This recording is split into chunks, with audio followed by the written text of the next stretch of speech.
Since the introduction of iOS 14, Facebook has made it mandatory to verify your domain on Business Manager. This includes setting up pixel events for tracking on your domain. The process is straightforward, but it's easy to get stuck. Today, I'll walk you through the steps to ensure a smooth verification process. To begin, head over to your Shopify store settings. Click on Domains. We'll be working with the primary domain for your store, so make sure you choose the right one labeled as primary.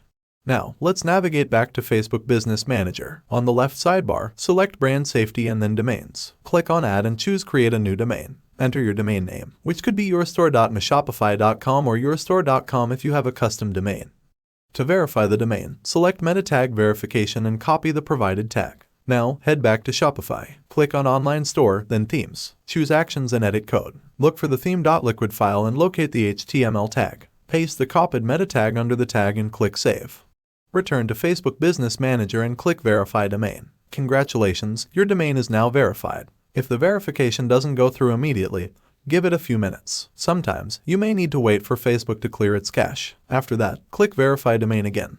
There you have it. Verifying your domain for your Shopify store and Facebook Business Manager is crucial, especially in the age of iOS 14. If you found this tutorial helpful, don't forget to like, subscribe, and hit the notification bell for more tips and tricks. Until next time, happy selling!